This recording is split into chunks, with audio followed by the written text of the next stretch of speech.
What's up, everybody? Welcome into the Orange Zone podcast. I'm Tommy Sladek. Alongside me is Ashley Wenskoski, Samantha Croston, and we have Rachel Culver behind the wall as a producer. No mic for her yet. It got lost in the shuffle. We're trying to find out. We want to hear from Rachel. We do. Rachel didn't want to be here from today, but we do want to hear from her. On today's episode, it's all about NCAA tournament time for lacrosse fans. We're getting into the SU men. We are getting into the Syracuse women. Both teams in it for the first time in a hot minute. Women have been doing it, men back in for the first time in a little bit of a break. We also have some SU women's basketball transfer news. We have a player from Arizona State coming in to wear orange and a player from LSU coming in to wear orange, also a Bronx native. And before we get into it, I just want to say we have a few awards behind us, and awards are not everything, but it feels great to get some recognition, knowing the work that you guys do behind the scenes to put in for the show, and honestly to hear the feedback from the listeners and people who watch, to also know that people that do things like these enjoy it.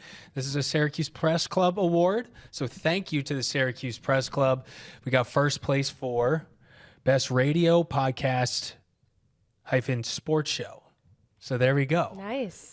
It's a radio, it's a podcast, team. it's a sports show. It's everything you need. Shout out. It's everything you need it to be. You accepted the award on our behalf. Any speeches? I did. Well, it's funny because they actually did say, I wish they wouldn't have gone through it so quick. They tell you at the end for some of the first place winners, the judges said blah, blah, blah. But as that's happening, I'm going up to grab the award. They said some nice things about us. I'm not exactly sure what it was, to be honest. We don't know what they were. But I'll tell you what. Would have loved to have known that. But I get it. You're focused on not falling. I know. And Yeah. I'll hopefully I'll try and find out exactly what it was that they said. But I gotta be honest, like, what an electric feeling, man, to like be hearing like third place and second place and it's not you. Like me and Sean Carroll, our boss, for anyone who doesn't know, we're just looking up at each other like, let's go. You know, it was an awesome feeling. And like you said, the awards aren't everything, but it is really nice to feel that recognition when you know how, this podcast has really come a long way from its inception, 2 years ago, really, at this point? Year and a half. Year and a half? Long time ago. Good stuff. Yeah, great job, everybody. Let's get into it. You ready? Let's talk about it. Let's talk about who do you want to go with first? Let's go men's lax. Let's go men's lax. Let's rock. Syracuse men's lacrosse getting the number 4 seed in the NCAA tournament, and they will face Coastal Athletic Association's CAA champion, Towson University. Towson pulled off a big upset in the 2017 quarterfinals. It was also the last time Orange reached the second weekend of the NCAA tournament. Now, Towson has not been in 5 years, and to get here, they were on a 9-game winning streak, I believe. So they're hot, and I hate playing a team that is this hot, especially considering Syracuse is coming in. You're hoping for that, okay, let's get a first round, let's get it going, and then let's keep moving. There's no such thing really as a get-right game coming off Duke, and then you're just going in and having to play another dog. No, not one bit. And understand something, this was really not a great draw. Like, Towson is no walk in the park by any means. And I see some of the notes here. They possess the number 1 ranked defense in the country. That's something impressive. But like you said, even Syracuse coming off of that Duke game, I really wasn't overly impressed with what I saw. I think that with this Syracuse men's lacrosse team, what you have is one of the best, if not the best, offensive units in the country. Certainly there are better players when you look at other teams like Notre Dame and Duke, but I think that you get that same sense that you see on the women's side, that when all of these players are operating together, man, that is a really tough offense to go up against. At the same time, there are still some players who have to have a good individual performance for them not just to make a deep run, for them to beat Towson. You look back at that Duke game, one thing that sticks out to me was Will Mark. He has an off game. It happens. Tough time to have it happen, but that's what happened. 8 goals against and 1 save in 12 minutes of play. They pulled him. He needs to be somebody who is maybe not having his best game, but we need to see the Will Mark that we've seen all year long. Or else, I'm telling you, it won't even be a question of, can they make a deep run? Like, this is a game they have to get past, and this is the only game they should be focused on right now. Yeah, and when Gary Gate pulled him in that Duke game, I would like to hear your opinion on that. But to me, that's almost like, it's like, all right, is Will Mark going to come out, this week and recover from that mentally? Like, that's hard when you're the starting goalie, all ACC starting goalie all year long, and you get pulled midway through that game. It is, and honestly, that's one of those where even me, like, I waver back and forth on it. There's no worse feeling when, let's just say, he's probably 6 goals against deep, and you see the other goalie warming up on the sidelines. Did you you kind of know. Have you gotten Oh, pulled? sure. And Sam played at Colgate for our new listeners. 100%, man, because you could see the other goalie, warming up on the side of the field, and you're like, man, I'm 1 goal away from being pulled out, which inevitably makes it so much easier for that last goal to go in. You're almost like just wanting to get pulled at that point so you can take a minute to breathe. Now, I will say, could they have put him back in or stuck him back in at the end just to see if he would have gotten a little more confidence? I've had that happen to me before, where they've yanked me, but they'll throw me back in at the end just to give me a second chance. I could see that. But honestly, I think 8 goals against and 1 save in 12 minutes, like at some point, you need to try and make a change. Like they viewed him as the problem. And honestly, when you get to that point, you're down that bad. There are times where you just do need a mental break. You need a reset and just a few minutes off the field to just collect yourself. So honestly, I really have no doubt that he will come back, maybe not stronger than ever, but I think in the next game you will see the Will Mark that you have been seeing all season long. Because when you think about his journey, LIU, how he got here, the fact that he's starting now, he didn't come all this way just to flop in the biggest moment. I also think Towson's an unfortunate draw for them, like you touched on, and just the fact that they're not familiar with them as an opponent. Right. I believe the last time they faced them was that 2017 NCAA tournament game. So there's a lot of teams in this tournament that they are familiar with, a ton of ACC teams, and Towson really isn't one of them. It is. It's crazy when you think about it. I'm telling you, man, there are, a couple teams, Notre Dame, Duke on their great days, that stand out above the rest. That being said, I mean, so many of the teams in this field, I really do feel like a lot of these games are a toss-up or anything could happen. And especially, like you said, with that unknown factor, Towson having some of the momentum, not to mention the pressure of Syracuse being ranked. That's all of those things. Like, you wouldn't think it makes that big of a difference, but I think that the further and further they get into the game, you'll see that those things do actually come into play. I know when we start to see those seedings, when you look at the NCAA bracket, it is nice to have a little bit of a reference and be like, okay, so where does this team stand in the inside lacrosse poll? And Towson, I believe, is 15 right now in both. So they're very well respected beyond just winning the CAA. And while I do think it could be a great game, anything could happen, my gut feels good about this. I just think Duke was a little bit of a wake up. Duke is also Duke. Yeah. And the ACC tournament, like those 4 was just a reminder of it was 4 of the top 6, I believe. Their schedule is so hard. They play the best teams in the country for the entire winter and spring. And Rachel put a great little stat here per Lacrosse Reference saying that Syracuse had the 3rd strongest schedule in D1, 4th best RPI nationwide. This is the first tournament appearance under Gary Gait. I think he's going to have them ready. Yeah, I think we're going to see Gary Gait. He has something to prove in this tournament. It's his 3rd season, and he has something to prove. And I also think it's just interesting that Syracuse with the draw, they're in the bracket that they're playing in. I'm not exactly sure, but I was seeing some things on social media with more lacrosse experts saying that potentially it was the weakest portion of the bracket, so it's really kind of wide open anyone's game. And the bottom line is, I mean, you've seen so many good moments from the Syracuse men's lacrosse team already. When we think about the last 2 years and what Gary Gait has now been able to accomplish this year, I think in some way they've already proved something, obviously by Syracuse standards and how, well respected this team is. They want to make it to championship weekend, but they also have made some significant improvements already from the past few years. And if I was a coach, I'd be telling my players, listen, there's more work to do here, but that in and of itself is something to be proud of. That being said, with the Syracuse team, and I feel like you would know this better than anyone, there were just a couple of those games that give you the feeling like you're just not sure what's going to happen. And I think Cornell's probably the best example of that. Yeah, Cornell was disheartening to say that, but I mean, it happens. Double overtime, the weather was terrible. I think something interesting about Syracuse this year, too, is that their schedule was so weird in terms of time. They finished up the regular season, I believe, a week before most other teams. So going into that, a bye week. Yeah. Late. So going into that Duke game, they hadn't played in 2 weeks, maybe a couple days longer. So that's a really long layoff to come back from. And you could see that they were rusty in the Duke game. I mean, that was quite clear. No, that is nuts. I want to say it was a podcast I was listening to today with Anish Shroff on it, and he said that leading up to that game, They had played 2 games in 30 days. That's crazy. Like, that's like a lot of time to just be sitting or practicing, or even if you're like playing against each other and competing. Yeah. Like there's just a certain like mental thing where when you're going against a different team, like you're just gonna bring a little bit more of that juice than you would maybe against your friends in practice, or you feel like you can push a little bit harder or hit a little bit harder. So to say that had something to do with it, I would say definitely. Totally. Big time. All right. Well, predictions. You want to hit me with a score real quick, and then we move on. And it could be don't even overthink it. Whatever comes to your head. Thanks everybody for listening to that. Do a couple of the coughs.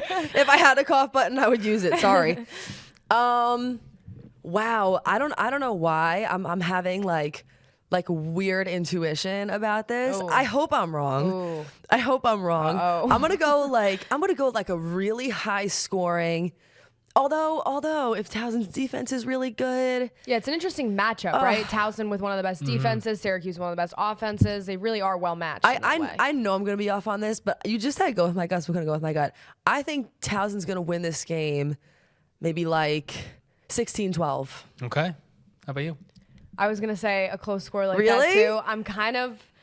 Like I 17-13? can't decide. I think it's going to be close either way, but I kind of feel like Towson edges them by like 2 goals, like maybe like 14-12. Damn, Ashley. Now Tommy has to say Syracuse. Let's go. And I was going to anyway, and I'm going big. I'm going like 16-8. I think they come out pissed off and just roll with it. Maybe 5-6-0 going up.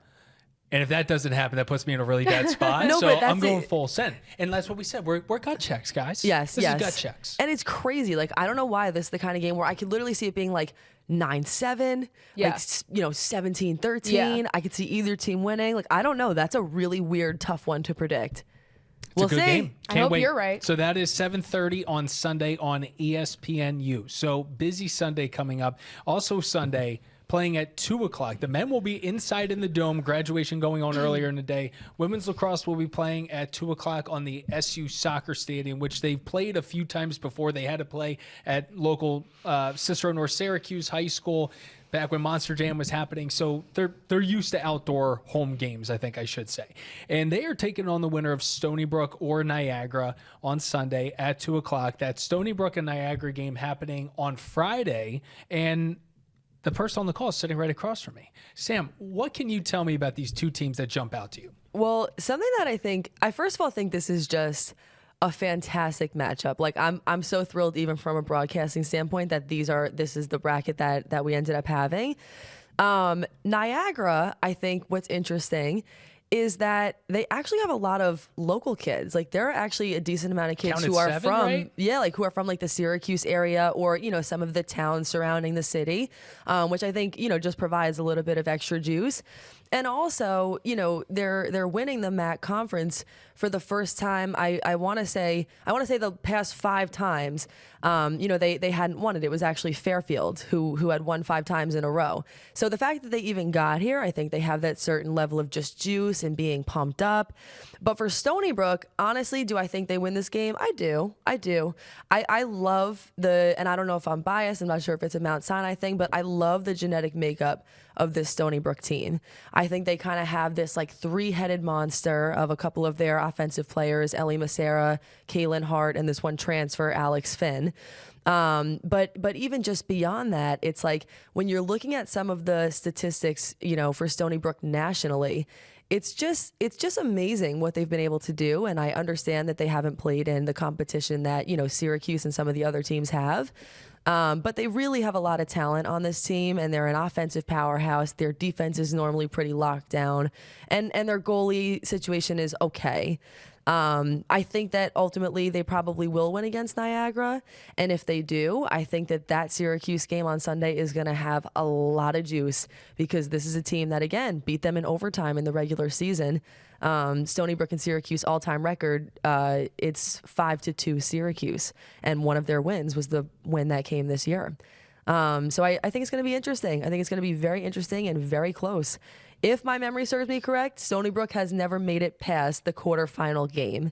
So that is something they are itching to do. I feel like Joe Spallina won't quit until, like, I feel like he will not retire until I he was makes just it to gonna championship say, weekend. You know Joe Spallina's determined, especially Yeah. it's a fun matchup playing at Syracuse for these first round games. Obviously, he's the father of the Spallina boys on Syracuse men's lacrosse and incoming freshman Alexis Spallina for Syracuse women's lacrosse. So fun that he gets to be here this weekend, and like that little rivalry, especially if Syracuse gets to play Stony Brook on Sunday. Right? Like, it's ties, it's connections, it's two teams that know each other very well. It's a New York State, upstate, downstate battle. Like, all of that matters. And again, when we think about even the men's lacrosse team, I feel like this is, again, that similarity. Most of the time in the past few years, you're seeing Syracuse get a first round bye. It's really never seemed to impact them. I still normally think, they end up pulling it out. But like, Stony Brook not being seeded really kind of shakes things up. Like, I don't feel like, I feel like Syracuse is normally Stony Brook is normally that like 7 or 8 seed. So like Syracuse and Stony Brook would not be seeing each other this early, And I think it's kind of a rough draw, to be honest. It is a rough draw. It's not great if you're Syracuse. It's not easy, and it reminds you of how small these tournaments are compared to, men's and women's basketball, where you have just kind of a little bit more wiggle room. It's go time from round one. And you need to be ready. And Stony Brook were 17-2, if I'm not mistaken, maybe 18-2. But it's 17-2. That's a very good team. And I love these battles, by the way. I understand that it is logistically and financially very sound for the NCAA and these teams. But also, it creates storylines and makes it a good battle no matter what. I want to say one other thing, because I just realized this. I'm always thinking in my head, like, why hasn't Stony Brook made it further along? And I'm realizing something now. The fact that they generally are that like 7 or 8 seed, I feel like they've been the 8 seed a lot, if memory serves me correct. That also ends up meaning that they're playing tougher competition, I feel, earlier on. I would think that the 8 seed would play the 1 seed in the quarterfinal. And that's, I think, why they get kicked at that point in time. Whereas now, because they're unranked, they're playing the 3 seed in the quarterfinal. Like, I actually think if you're Joe Spallina, you're kind of like, this rules. Finally, a chance to not be going up against the best team in the country at that point in time. I know it's still a second round game, but still. Right, and we talked about this the other day too with the men as well, but also the women. They don't get a get right game either, right? So with that bye, you jump right into it. All of a sudden, we just are assuming they're going to play Stony Brook, but you're playing Stony Brook or Niagara, 2 tough opponents, and coming off that loss to Boston College, just like the men are coming off the loss to Duke, you don't get that game like to work out the kinks and to get right. So it'll be interesting to see how they handle that.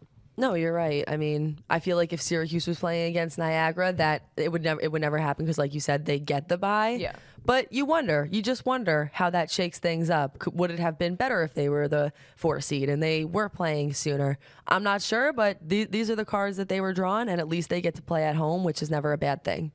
And one last side note on Stony Brook. At this point, I would be shocked if there hasn't been any type of attempt to move them to a tougher conference for women's lacrosse. And I know it's easier said than done when you're just trying to move one team, right? It's a little bit more difficult, but I think at this point they do get put in a tough spot because you can only schedule so many non-conference games.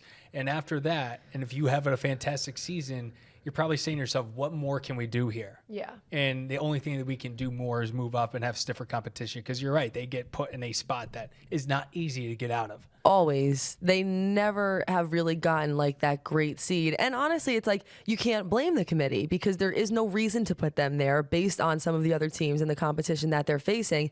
But it's just made it so tough once they get to tournament time. And it's funny because a lot of those quarterfinal matchups, it's not like Stony Brook's getting blown out there. Like, they're really close, tight matchups. I feel like several times they've almost kicked out like a 1 seed or something like that, but they've just never quite been able to do it.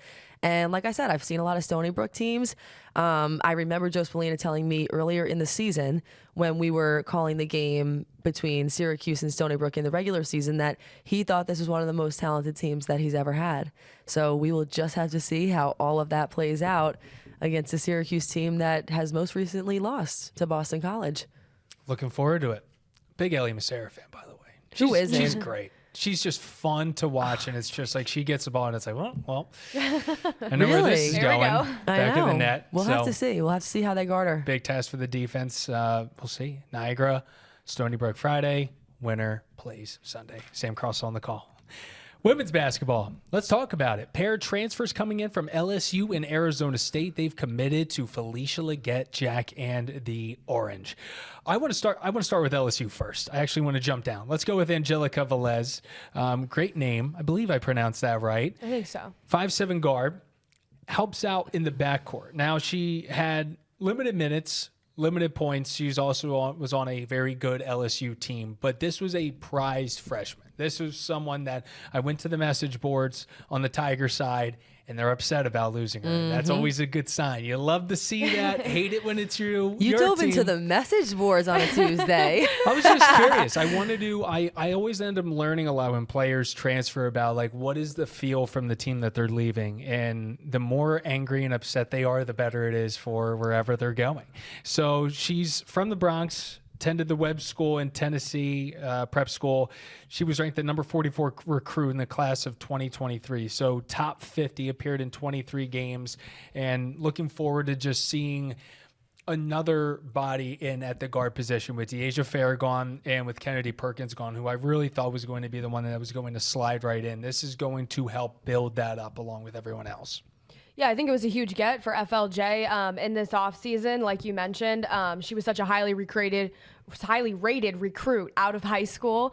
And she's a local somewhat, but New York kid out of the Bronx. So I think it'll be interesting, right? She didn't get a lot of minutes at LSU as a freshman, but that was such a competitive team, as you mentioned. And to see her going from playing for Kim Mulkey to Felicia Leggett Jack, I mean, that's quite the transition. Two legends. And Syracuse needs help in that backcourt. Like you said, with Deasia Fair gone, no more Elena Rice to graduation, no more Kennedy Perkins. So definitely a good pickup. I mean, yeah, I was just looking up some things on her today. I saw it said ESPN's number 44 recruit in the class of 2023.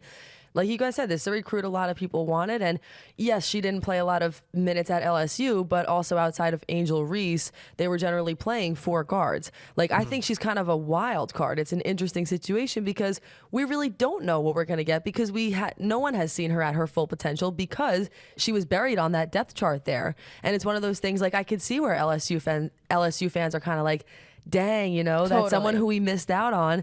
And in a way, it shows you almost the positive effect of this new era of the transfer portal, because guess what? If players feel like they have more to offer and they're not getting as many minutes as they know they're capable of, they'll go somewhere else, and someone like FLJ gets to reap the benefits of that. I also think a transfer like this is especially important because keep in mind, this is FLJ's first year without her right-hand woman, right? Deasia Fair. It's a totally new kind of era of how good is this team going to be without their generational star, and who's going to be the next star that steps up. It could be her. We're not sure yet, but maybe. You just don't know. Yeah, and 3 years of eligibility remaining, which is great as well. Kind of reminds me, it's basically the opposite end of Syracuse losing Alyssa Latham to Tennessee, right? I mean, Alyssa Latham got a lot more time. She was kind of one of the top freshmen in the ACC this year, but it's kind of that opposite end of the transfer portal. It gives, it takes. Now you get someone new in. The transfer portal giveth, and it taketh away. Let's talk about Jeremy Thompson. 6'3" forward. Woo! That is size, and from what it sounds like, some athleticism and speed. So she comes over from Arizona State. They list her as a forward, so that's a tall forward. Averaged 5.5 points, 4.4 rebounds just in 21 minutes. That's productivity. And she finished first in rebounds, offensive rebounds and blocks per game, also ranked in the top 5 on her team in steals and points per game, 5th last season. So she's getting into the mix all over the court. A quote from FLJ, rebounds, runs, and finishing through contact are a few tangibles that come to mind right away. That to me is a bruiser. That's someone that's kind of that fearless style of a basketball player. And I think that's perfect for this team. Well, and Syracuse has needed size, right? We talked about that all last season. They've needed size so badly. No, because I love the word bruiser so much. Could someone call me a bruiser from now? Like, I think literally love that. That is so good. Sorry, thank you. Woo! Sorry, I just keep going. No, this team needed size so badly last year. Obviously, even with Deasia Fair's stardom, right? She was so small. A lot of their backcourt was small with Elena Rice too. So it's great to see them now get some size and up front and get some depth there too, right? Because I feel like FLJ kind of fell into the pattern of playing kind of the not the same few she relied on last year. So some depth is something they needed as well. 100%. And yes, it sticks out, rebounds, offensive rebounds, blocks. Love me a bruiser. But she scored in double figures 8 times. Like, this is somebody who is contributing in more ways than one. So to have somebody down there who does have that size, who does have that I do. I think that's, again, just another. Do I think that she would make the same impact as Angelica Velez? Probably not. I think that's probably the person who really is going to be able to move the needle, if anything. That being said, I'm excited to see what Journey Thompson has to offer. And I think, like you said, the size was needed, and they got it. She started 25 out of 31 games, and then an injury cut it short. So I'm then looking at the 8 returning players, right? I mean, Fair and Elena Rice are gone. Georgia Woolley's coming back. You have Isabel Verajal, Sophie Burrows. I'm like, who the heck is going to start? Like, Yeah. I can't wait to see what this starting 5 is going to look like. But it feels like to me this year, then maybe even more so than in past years, that there's going to be players on the bench that are coming in quick. Right? What a great problem to have, by the great way. problem. Totally. Who's going to start? You called kidding depth. me? What a great Yeah. question. I love that. I And- love the mystery of it. I feel like FLJ is not done in the transfer portal. I'd be really surprised if she was done. Yeah, would love to have her on. Going to make that happen. We are going to make that happen. We're going to get Felicia Legette in this studio. It's are. going to roll. Final thoughts. Anything going on in anyone's life? I will say this. I'm loving the warm weather today. Yeah. Just seeing the leaves on the trees. That's something that like gets in my head when it's like late April and I'm cold and I'm like, everything's bare still. It adds up. So to see that it's big for me. It is. I think it finally feels like summer, right? We walked in and we got comments how we're finally dressed like it's summer, because it is. It's like everybody has their own kind of like paradigm for how they treat Syracuse weather. And for me, I have found that once we get to May, in my head, I'm like, we've made it. Yeah. It was a hard and difficult road, but we've made it. But we're here. Like, we are here. We are entering my favorite 6 months of being here. Mm-hmm. Oh, May yeah. on is just a time. And I'm so excited to be able to like be here throughout that and just have some very sunny days. Listen, Syracuse is negative in the no spring, which is kind of a bummer. Not you. I don't need you right now. Thank you. Siri, talk to you. Do you like the weather here? Cheers. Like, I'm a big fan of fall. I like picking apples. I like 1911. No, but yeah, honestly, I love the summers here, and I want to just end with saying that I would really like a Hyde's hot dog. I've never had one, and I'm hearing a lot of people talking about it. So that is on my priority list as of right now. If there's any toppings or anything she should get, drop it in the comments. Sam Yeah, will find it. have you ever She'll had read a it. Hyde's hot dog? Yeah. No bun, of course. But no bun, so it doesn't really count. No, it Doesn't. counts. To me, it does. Oh, I appreciate No Hyde's it. hot dog I've for never you. like heard of this Heights thing. It's right across the street from Onondaga Lake Park. They're Is gonna it roast you in the famous? comments. Great ice cream too.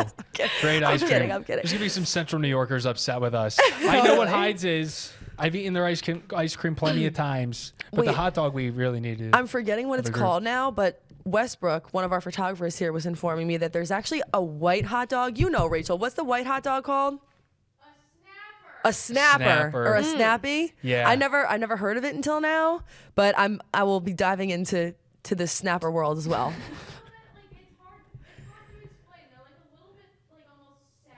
I'll Okay, she translate. said it- She she said said it's hard to sour. explain, sour. I think Hoffman's is in the mix with that. Hoffman's is Yes. the big brand, so we'll find out. We'll report back when we do. See you guys. Thank you for listening. Thank you for watching. Make sure you like and subscribe as we chase 1000. Peace. Thanks. We're Here's out. to the bruisers. We'll see you next week.